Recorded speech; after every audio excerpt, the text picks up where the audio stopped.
가 되시는 하나님의 아들 예수 그리스도에게는 두 가지의 성품이 있습니다. 하나는 하나님만이 고유하게 가지고 계시는 하나님의 성품이 있고, 또 사람의 몸을 입고 오셨기 때문에 사람이 가지고 있는 사람의 성품을 가지고 계십니다.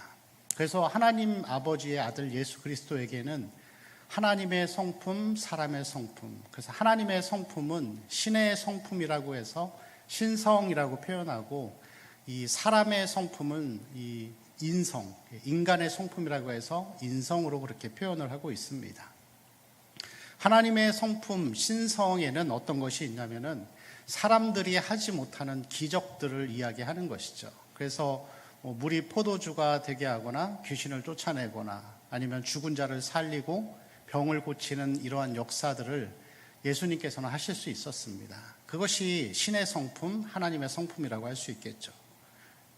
그러나 예수님께서는 하나님의 성품만 있었던 것이 아니라 인간의 성품인 인성도 있었습니다. 인성은 인간이 겪는 그러한 삶의 모습들. 그래서 예수께서 가난하게 오셨죠.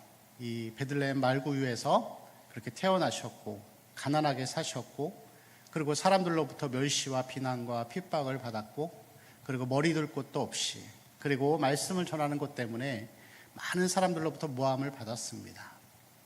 그리고 마지막에는 십자가 위에서 죄 없으신 분이 죽으시는 그런 수모를 받으신 것이죠. 하나님의 아들인 예수 그리스도가 가지고 있는 이 두 가지의 성품은 그래서 신성과 인성인데, 신성은 영광의 삶이라고 할 수 있습니다. 그리고 이것들은 사람들이 굉장히 좋아하는 그런 것들이죠. 반대로 인성은 영광이 아니라 고난의 삶을 우리에게 보여주고 있습니다. 그리고 이것은 사람들이 별로 그렇게 좋아하지 않는, 여러분 고난 별로 안 좋아하시죠? 가난과 또 멸시와 이런 것들은 사람들이 별로 좋아하지 않는 것입니다. 오늘 말씀에서 보면은 예수님께서 행하셨던 이 사건들을 보면서 사람의 성품이 아니라 하나님의 성품의 그러한 능력들을 행했던 것을 보여주는 것을 볼 수가 있습니다. 우리가 읽었던 이 본문 말씀 전에 40절 이전에 보면은 예수께서 거라사인 그 지방에 가서 귀신 들린 자, 군대라고 하는 자를 물리치면서 귀신을 쫓으시는 그 능력들을 행하는 것을 볼 수가 있습니다. 그리고 오늘 말씀에서 우리가 본문에서 보면은 혈루증 여인, 아무도 고칠 수 없었던 그 질병을 고치시고, 그 후에 회당장 야이로의 딸을, 죽은 딸을 살리시는 그 생명의 사역, 그리고 영광의 사역들을 하셨던 것을 볼 수 있습니다. 이것들 사람들이 다 좋아하는 것이죠. 열광하는 것입니다. 우리 40절 말씀을 한번 같이 읽어볼까요? 40절입니다. 시작. 예수께서 돌아오심에 40절에 보니까 우리가 다 환영하고 그리고 예수님을 기다렸다 그렇게 표현하고 있습니다. 왜 기다리고 환영했을까요? 거라사인 지방에서 귀신을 쫓아내던 그 하나님의 능력을 받기 때문에 자기네들에게도 뭔가를 보여주실 거라고 하는 그 기다림이 있었던 것이죠. 그러면서 오늘의 본문의 말씀을 시작하고 있습니다.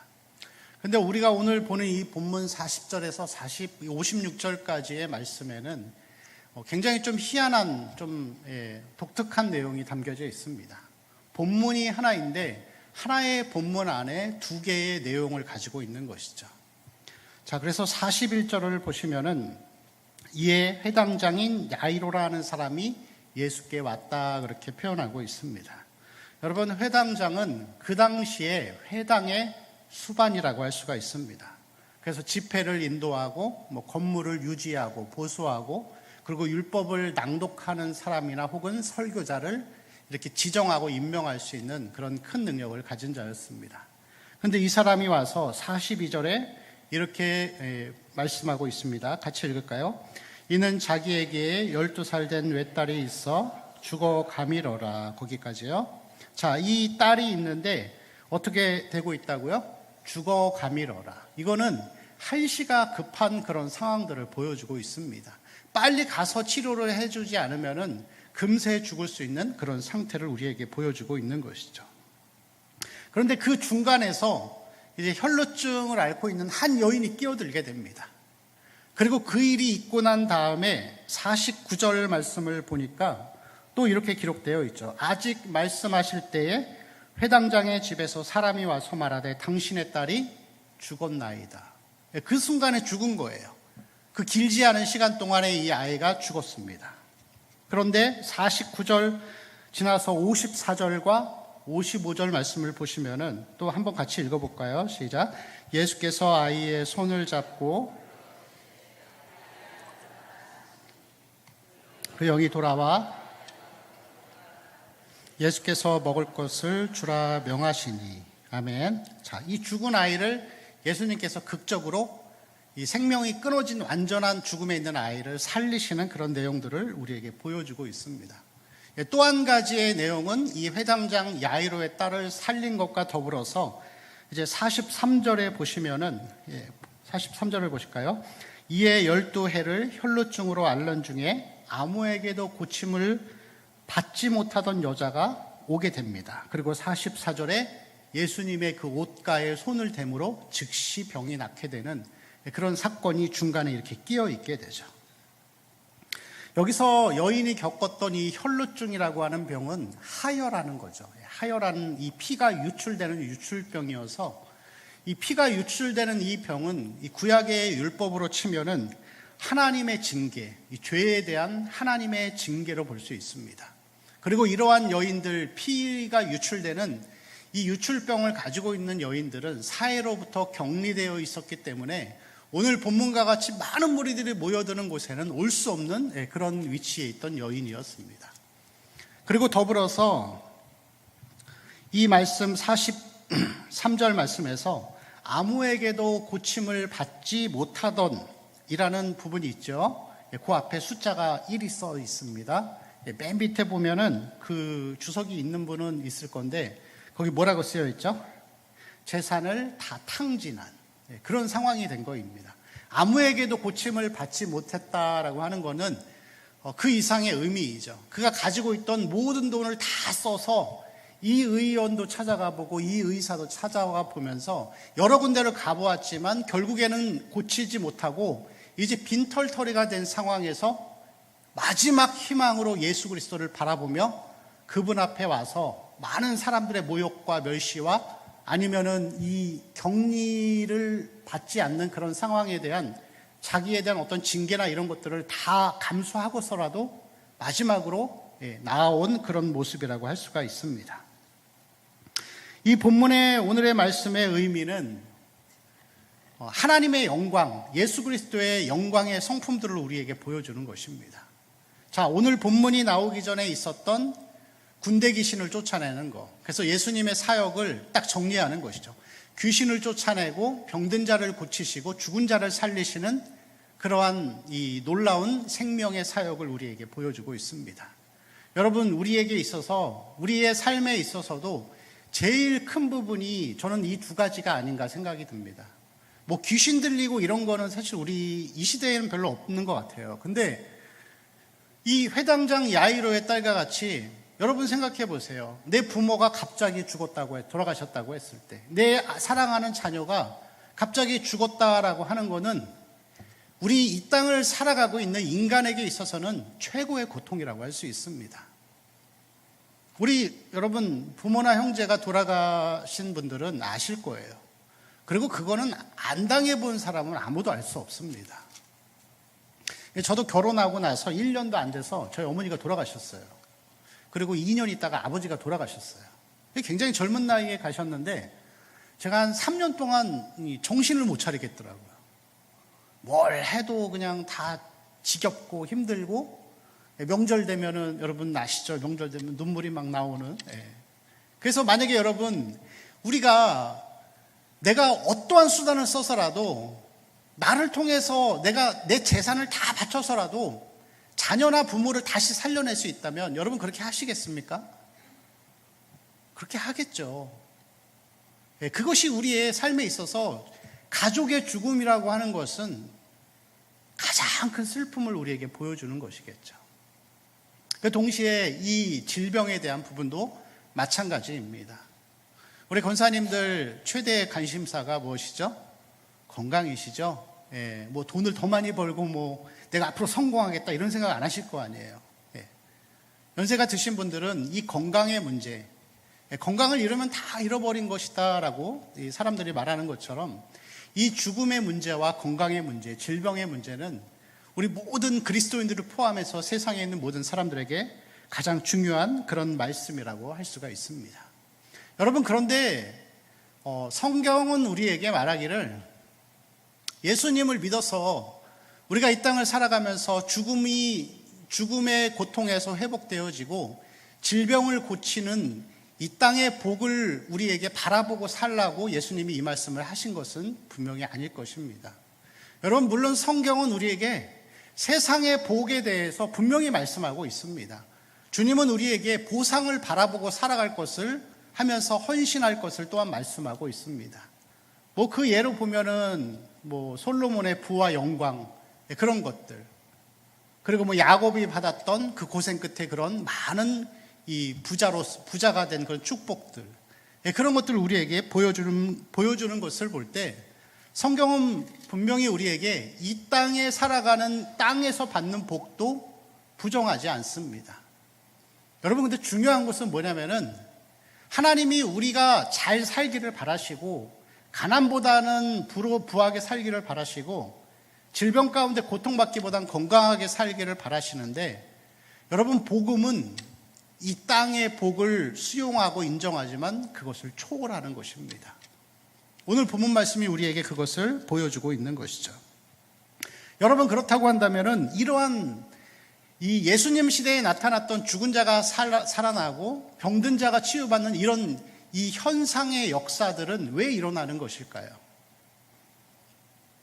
여러분, 이런 거 보신 적 있으세요? 제가 초등학교 때 한 30년 전입니다.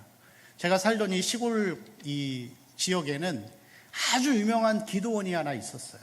근데 그 기도원이 뭐 목요일마다 집회를 하는데 많이 올 때는 그 시골에 2만 명이 넘게 오는 거예요.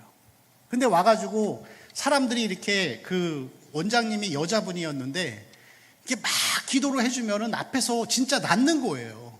암도 낫고 막 절름발이도 낫고, 어딘지 여러분 대충 짐작은 하시죠? 네, 그런 기도원이 있었어요. 근데 뭐 나중에 뭐 너무 뭐 위생적인 문제 여러 가지 뭐 문제 때문에 뭐 이단이다 아니다 얘기했지만, 사실 여러분, 이단이라고 하는 거는 그 시대에 힘 있는 자들이 결정하는 게 이단입니다. 근데 뭐 이단이고 아닌 거를 떠나서 중요한 거는 그러한 현상들이 분명히 예수를 믿는 사람들 가운데 하나님의 은혜가 충만한 가운데 나타나는 것을 볼 수가 있습니다. 저는 어렸을 적에 귀신을 쫓아내는 그런 사역들을 제 눈으로 똑똑히 본 적도 있어요. 저희 어머니가 굉장히 기도를 많이 하시는 분이었는데 이렇게 정말 이 귀신 들린 자처럼 우울증에 빠져있는 그런 한 청년이 있었습니다. 근데 기도를 해도 안 되는 거예요. 그래서 나중에는 정말 기도를 많이 하시는 권사님들이 한 7, 8분이 이렇게 방 안에서 동그랗게 둘러가지고 그분을 위해서 기도해 주는데 갑자기 막 쓰러지면서 입에서 빨간 물들을 막 흘러내면서 목소리가 이상해져요. 이상해지면서 막 내가 이놈을 지옥으로 데리고 가려고 했는데 막 그런 것도 있잖아요. 그러면서 정말 기도하는 가운데 귀신이 쫓아나가고 정신이 온전해지는 것을 저는 제 눈으로 봤어요. 거짓말 같으세요? 이 현상이 있어요, 여러분. 그럼 여러분, 이게 그때는 있었는데 물론 지금도 있겠죠. 저는 최근 10년, 20년 사이에 본 적은 없는데 귀신이 쫓아나가고 병이 고쳐지고 뭐 죽은 자가 살리는 역사도 외국에서는 뭐 있다고 하더라고요, 지금도. 그럼 여러분, 그때는 있었는데 왜 지금은 없을까요? 이유가 있습니다. 사도행전 12장 23절에서 24절 말씀을 보면은 이렇게 말씀이 기록되어 있습니다. 같이 읽을까요? 헤롯이 영광을 하나님께로 돌리지 아니하므로 24절이요. 하나님의 말씀은 흥왕하여 더하더라. 아멘. 여러분, 기독교의 역사를 보면은 기독교의 역사가 이렇게 물결처럼 되어 있어요. 막 흥왕할 때가 있고 쇠할 때가 있습니다. 그런데 여러분, 사도행전의 시대처럼 하나님의 말씀이 흥황하고 성령의 역사가 강력할 때는 우리가 금방 읽었던 말씀처럼 이 하나님의 영광을 돌리지 않을 때 왕도 죽여버리시는 현상의 역사들도 같이 일어나는 거예요. 근데 여러분, 그래서 뭐냐면은 하나님의 말씀이 흥황하고 성령이 충만한 내적인 역사가 있을 때는 외적인 역사도 함께 오는 것이죠. 그런데 내적으로 교회가 침체되고 은혜가 떠나가고 그런 시대가 되면은 현상도 점점 없어지는 그런 것을 볼 수가 있습니다. 그래서 여러분, 사도행전에 보면은 이 성령님이 임하시고 베드로가 그 이 설교를 통해 3,000명이 회개하고 난 다음에 막 아나니아 삽비라 사건, 안전뱅이를 막 일으키고 죽은 자를 살리고 그런 역사들이 사도행전에 계속해서 일어나는 것을 볼 수가 있습니다. 그렇게 설명할 수 있겠죠. 근데 여러분, 오늘 말씀은 우리에게 특별히 우리가 어떤 현상이나 이 땅에 복에 대한 것들을 설명하는 것이 아니라 우리에게 이 한 본문 안에 두 개의 사건이 보여주는 중요한 의미가 우리에게 있습니다. 성경을 한번 다시 볼게요. 42절을 함께 보실까요? 42절 같이 읽겠습니다. 시작. 이는 자기에게 12살 된 외딸이 있어 무리가 밀려들더라. 아멘. 43절도 읽을까요? 시작. 이에 12회를 혈루증으로 앓는 중에 아무에게도 고침을 받지 못하던 여자가. 아멘. 여러분, 공통점을 혹시 찾으셨나요? 야이로의 딸은 몇 살이죠? 12살이고 이 혈루증을 앓는 여인은 몇 회째? 12회째. 이 성경에서 12라는 숫자의 의미가 있어요. 12지파, 야곱의 아들 12지파, 이스라엘 민족. 그래서 이 성경에서 10이라고 하는 숫자는 종족이라는 뜻이 있어요. 종족이라는 뜻이 있고 굳게 결속되다라는 뜻이 있는 거예요. 그리고 더불어서 온 땅에 만연해 있다라는 것을 우리에게 보여주는 것입니다. 그래서 여러분, 이 누가복음 8장은 굉장히 독특한 본문인데 이 본문이 나오기 전에 말씀을 보면은 이 말씀 가운데에서 26절에서 39절까지 군대 귀신에 대한 얘기가 나오잖아요. 근데 여기서 너의 이름이 무엇이냐라고 할 때 내 이름이 군대라고 하는 거는 이 군대는 6,000명의 숫자를 이야기합니다. 군인으로 치면 한 개의 이 사단 정도? 그 정도 되겠죠. 6,000명의 군대 귀신. 그리고 어둠의 이 세력들이 이 땅에 만연해 있다라는 것을 우리에게 보여주는 것이에요. 여러분, 그런데 9장을 보실까요? 9장이요. 앞으로 넘어가서 9장 1절과 2절을 같이 읽겠습니다. 시작. 예수께서 12제자를 불러 모으사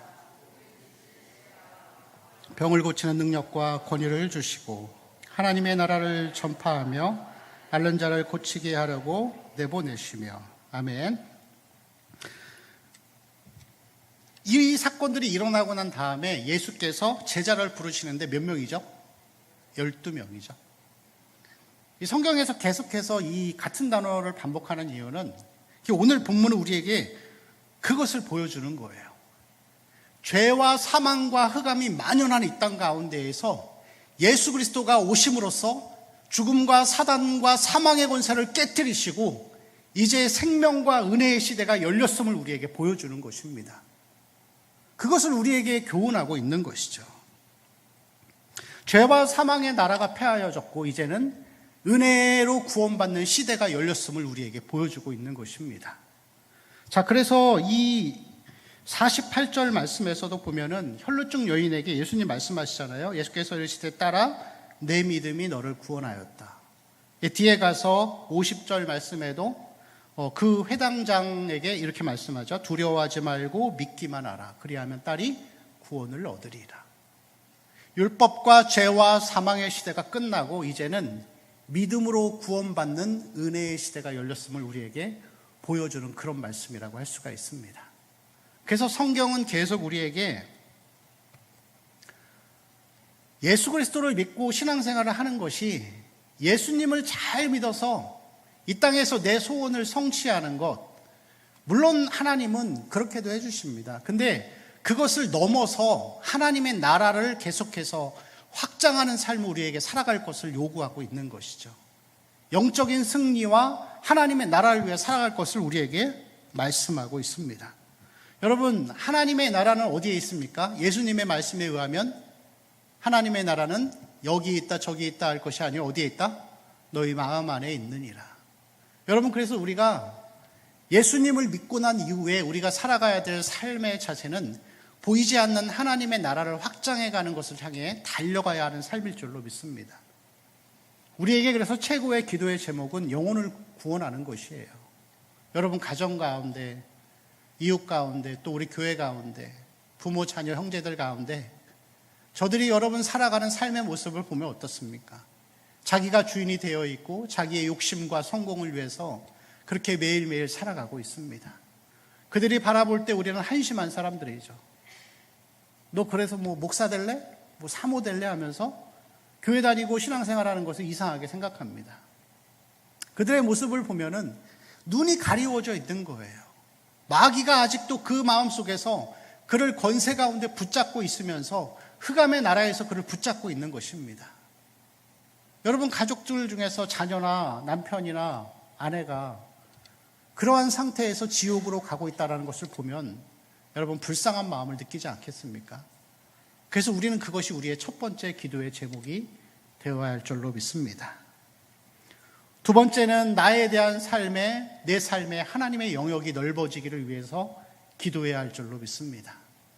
여러분, 예수님께서 이 땅에 오셔서 첫 사역을 시작하시면서 가장 먼저 가르치신 게 뭔지 아시나요? 제일 먼저 가르친 가르침은 마태복음 5장 3절에서 나오는 팔복에 대한 말씀입니다. 왜 그러셨을까요? 이 8가지의 복은 보이지 않는 복이에요. 이 땅의 복이 아니에요. 그 복은 아무도 알아주지 않아요. 심령이 가난하고 애통하고 의에 줄이고 목마르고 의를 위해 박해를 받고 화평케 하고, 이런 복들은 우리 안의 마음 가운데 죄와 정욕과 여전히 구원받은 이후에도 내 뜻대로 내 마음대로 살고자 하는 내 마음의 상태가 점점 거룩해져 가는 것을 추구하는 거예요. 그리고 예수님은 이 땅에 오셔서 가장 먼저 팔복의 원리를 딱 설정해 놓으신 거예요. 하나님의 나라는 이런 것이다. 예수 믿는 거 이런 거다. 그거 싫으면 출발 못한다 하시면서 말씀을 전제로 설정해 놓으신 것입니다. 여러분, 가정에 대해서 내 필요를 위해서 기도하시고 할 때 특별히 우리가 기도해야 할 것은 우리의 마음이 하나님 앞에 거룩해져 가는 삶을 위해서 기도해야 할 줄로 믿습니다. 온유한 자가 땅을 기업으로 받는 것입니다. 우리의 마음이 계속해서 깨어지고 연단되어지고 훈련되어지고 비워지는 것을 통해서 우리 마음속에 하나님의 나라가 넓어져야 합니다.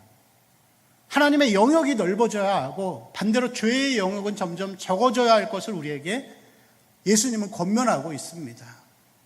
그렇게 살아가는 것이 인생을 살아가면서 가장 가치 있는 삶이라고 할 수 있습니다.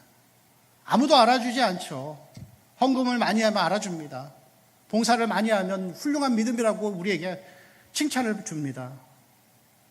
교회 일을 많이 하면은 충성된 일꾼이라고 우리에게 표현하죠. 그렇지만 여러분, 이 거룩한 삶은 하나님만 아시는 것입니다. 그리고 굉장히 어려운 부분이죠. 그렇지만 그렇기에 가장 가치 있는 일이고 하나님 나라의 상급으로 쌓아져가는 그런 소중한 것이라고 할 수가 있습니다. 우리의 삶이 잘 되지 않지만 그래도 하나님 나라를 이뤄가는 것을 위해서 우리가 애써야 할 줄로 믿습니다.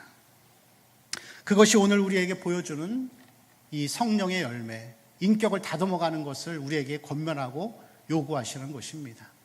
그리고 세 번째, 우리는 이 하나님의 나라가 넓어지길 위해 기도하되 우리 교회와 이 모든 교회들을 위해서 기도해야 할 줄로 믿습니다. 늘 제 마음에 한 가지의 소망이 있습니다. 하나님 예배 가운데 하나님의 영광이 보고 싶습니다. 하늘이 열리고 사람들이 스스로의 죄를 고백하고 회개하고 이 하나님의 은혜의 역사가 너무나도 강해서 정말로 하나님 앞에 겸손하게 무릎을 꿇는 예배를 드리고 난 다음에 마음이 감격으로 차서 일주일을 살아가는 삶이 하나님을 소망하고 말씀을 소망하고 예배를 갈망하는 그러한 은혜의 충만함이 다시 회복되기를 위해서 기도해야 할 줄로 믿습니다. 그것이 우리가 하나님의 나라를 위해 살아가는 삶의 모습이라고 할 수가 있습니다. 우리 모든 성도들이 이렇게 하나님의 나라가 넓어지는 것을 위해서 영혼 구원과 또 내 삶의 거룩함과 교회를 위해 기도해야 할 줄로 믿습니다. 56절 말씀 마지막 절 우리 한번 같이 읽겠습니다. 시작. 그 부모가 놀라는지라 예수께서 경고하사 이 일을 아무에게도 말하지 말라 하시니라. 아멘.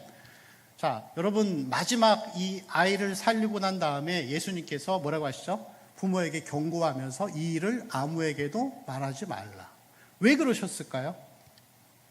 예수님은 이런 말씀을 굉장히 많이 하셨어요. 자주 하셨는데 예수님은 그게 걱정되시는 거예요.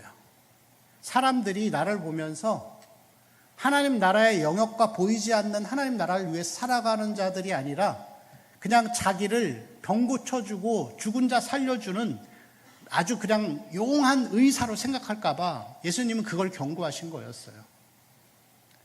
사람들이 땅에다가 시선을 두고 살기를 바라지 않고 하나님의 나라를 바라보며 살기를 바라셨기 때문에 그것을 우리에게 이 부모에게 요청하신 것입니다. 여러분 오늘 이 8장의 말씀은 제가 이렇게 8장 전체를 이렇게 쭉 전체를 읽다가 보니까 이 본문 내용들이 다 연결되어 있는 부분들이 있더라고요. 자, 여기서 마지막 절에 이 일을 아무에게도 말하지 말라라고 하셨는데, 자, 본문 성경을 보시면서 앞쪽으로 한번 가볼까요? 그러니까 뒤쪽으로 해서 8장 우리가 읽었던 이 내용들 앞에 군대 귀신에 대한 내용들이 나옵니다. 그런데 군대 귀신을 고치시기 전에 풍랑이 일죠. 자, 25절 말씀 같이 읽을까요? 시작. 제자들에게 이르시되 너희 믿음이 어디 있느냐 하시니 그들이 두려워하고 물을 명함에 순종하는가 하더라. 아멘. 제자들에게 말씀하시는데 너희 믿음이 어디 있느냐, 믿음이 적은 자들아, 그렇게 말씀하시죠. 여러분 여기서 예수님이 말씀하시는 성경에서 믿음이 적다라고 하는 것은 내가 믿음으로 구원받는다라고 믿는 것, 그것만을 믿음으로 생각하는 아주 기초적인 믿음에 있는 사람들을 이야기하는 것입니다. 여러분 믿음으로 구원받는 거 믿으시죠? 믿지만 그 이상의 믿음이 없는 거예요. 삶에서 재정보다 하나님을 더 소중히 여기고 이 땅의 복보다 하나님의 복과 하나님의 나라를 성취하기를 원하는 진짜 성숙된 그리스도인으로 자라시기를 예수님은 우리에게 제자들을 통하여서 권면하고 있습니다. 우리의 믿음이 더 커지기를 바라시는 것이죠. 그래서 우리가 구원받는 1차적인 믿음을 넘어서 영적인 나라를 소망하고 성숙된 믿음으로 나아가기를 바라시는 것입니다. 또 오늘 말씀을 읽다가 보면은 앞으로 더 넘어와서 이 8장을 시작하실 때 갑자기 예수님이 씨 뿌리는 비유에 대한 이야기를 하시는 거예요. 10절, 8장 10절 말씀 같이 읽어볼까요? 8장 10절이요. 시작. 이르시되 하나님 나라의 비밀을 아는 것이 비유로 하나니 이는 그들로 보아도 보지 못하고 들어도 깨닫지 못하게 하려 함이라. 아멘. 여러분 예수를 믿어서 믿음으로 구원받은 이후에 이 땅의 복을 바라보고 내 목적을 위해 살아가는 사람들은 길가에 뿌려진 씨앗이에요. 돌밭에 뿌려진 씨앗이에요. 그래서 하나님 나라의 비밀을 아무리 말하고 설명을 해도 보아도 보지 못하고 깨닫지 못하는 상태에 있는 것입니다. 그래서 예수께서는 우리에게 귀 있는 자는 들을지어다, 귀 있는 자는 들을지어다 하면서 계속 우리에게 이것을 권면하고 있는 것이죠. 여러분 예수님을 믿어서 예수 믿어서 내가 이 땅에서 잘 먹고 잘 사는 게 신앙의 목적이신가요? 그럼 아직까지 깨닫지 못하는 것입니다. 아니 내가 여전히 내 목적으로 살고 있으면서도 그래 이게 문제지, 그럼 하나님 중심으로 가야지라고 생각하면은 성장의 가능성이 있어요. 근데 그렇지 않고 그냥 귀 닫고 입 닫고 나는 여전히 내 목적에 이르기 위해서 기도하고 신앙생활을 하고 있으면은 길가에 뿌려진 씨앗입니다. 자라지 않는 거예요. 그래서 이 8장 전체를 통해서 예수께서는 우리에게 계속해서 더 큰 믿음으로 하나님 나라를 이뤄가는 것을 위해서 살아갈 것을 우리에게 말씀하고 있습니다. 우리 말씀 한 구절만 더 읽고 마치도록 하겠습니다. 38장 37절 말씀입니다. 시작. 거라사인의 땅 근방 예수께 떠나시기를 간구하더라. 예수께서 배에 올라 돌아가셨어요. 아멘. 자, 군대 귀신을 쫓아내고 이 귀신들이 돼지떼에 들어가서 돼지떼가 이제 몰살당하게 되죠. 근데 여러분, 사람들의 반응이 독특하죠? 하나님의 나라가 임했어요. 죄와 사망과 죄악의 권세가 다 떠나가고 하나님의 나라가 임해서 어둠 가운데 빛이 들어와서 영생과 구원의 역사가 나타났는데 사람들이 뭐라고 얘기하죠? 예수님께 제발 좀 떠나주세요. 물질의 손해가 더 큰 거예요. 땅에 먹고 사는 목적이 더 큰 거예요. 근데 여러분, 여기서 예수님 반응도 좀 독특하세요. 예수님이 좀 기다려봐, 내가 설명을 해줄게. 이게 이런 의미야. 그렇게 말씀하지 않으세요. 예수님 어떻게 하시죠? 예수께서 배에 올라 돌아가시죠. 여러분, 하나님의 나라가 이 땅에 임했는데 이 하나님의 은혜와 하나님의 나라를 소중히 여기지 않으면 하나님의 은혜를 걷어가시는 거예요. 여러분, 은혜라고 하는 것은, 구원이라고 하는 것은 값없이 주시고 공짜로 주셨는데 이것을 소망하지 않고 소중히 여기지 않으면 하나님이 다 걷어가시는 거예요. 여러분, 우리에게는 이 혈루병 여인과 같은 그런 신앙의 자세가 중요해요. 사회로부터 격리되었고 사람들의 시선과 두려움이 있었지만 예수께만 소망이 있다고 하면서 하나님의 은혜의 자리로 매일매일 우리가 목숨 걸고 나오는 그런 자세가 중요한 것입니다. 여러분, 은혜를 소중히 여기지 않으면 하나님 은혜를 걷어가십니다. 우리 권사님들 과거 80년대 정말 영성 있는 목사님들이 와서 잠실 주경기장 이런 데서 여의도에서 집회하면 수만 명이 모여서 그때 누렸던 여러분, 그 은혜 기억하시죠? 그 감동 기억하시죠? 지금 없어요. 이 땅에 없습니다. 하나님이 촛불을 옮겨가셨어요. 하나님 떠나셨어요. 왜 떠나셨죠? 공짜로 주셨는데 소중히 여기지 않는 거예요. 그리고 등 따시고 배부르니까 내 삶의 먼저가 돼버렸어요. 하나님의 교회가 예배 가운데 하나님의 말씀을 소중히 여기지 아니고 쓸데없는 짓들을 하니까 그래, 은혜 필요 없구나. 하나님 다 걷어가시는 거예요. 여러분, 요즘 그런 집회가 있나요? 그런 하나님의 성령의 기름 부으심의 역사가 있나요? 우리 삶 가운데 정말 참된 회개가 나타나고 우리의 심령 관절 골수를 찔러 쪼개는 말씀의 역사가 우리 삶 가운데 나타나고 있나요?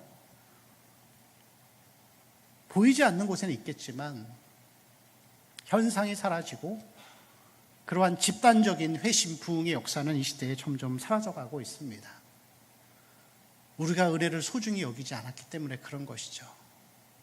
여러분, 하나님의 나라가 이 땅에 임했습니다. 우리가 하나님의 그 은혜와 하나님의 말씀과 하나님의 행하심을 소중히 여기는 삶이 되어야 합니다. 기도의 자리에 나오는 것 소중한 것입니다. 우리가 건강하게 나와서 기도할 수 있고 예배할 수 있고 은혜를 소중히 여기는 것. 여러분, 우리가 하나님 앞에 할 수 있는 기도는 그거밖에 없습니다. 하나님, 우리를 용서하시고 우리를 회복시켜 주시옵소서. 다시 하나님의 은혜를 맛보며 살고 싶습니다. 교회 가운데, 이 땅 가운데 하나님의 영광이 나타나서 그 영광으로 우리가 다 덮여지고 우리가 처음 예수를 믿을 때 받았던 그 회심의 놀라운 감격의 기억들이 우리 삶 가운데 회복되어지기를 원합니다. 하나님, 우리에게 긍휼을 베풀어 주시옵소서. 그것이 우리의 기도의 제목이 되어야 할 줄로 믿습니다. 하나님의 나라가 우리의 마음 가운데 임하였습니다. 우리는 계속해서 하나님을 의지하면서 하나님의 은혜에 감사하면서 그 은혜의 충만함과 지식에 넘치는 사랑의 충만함이 우리의 마음과 우리 교회 가운데, 이 한국교회 가운데, 우리 가정 가운데 다시 충만하게 덮여지기를 소망합니다. 함께 기도하겠습니다. 우리 같이 기도하실 때 하나님 말씀을 기억하면서 기도했으면 좋겠습니다.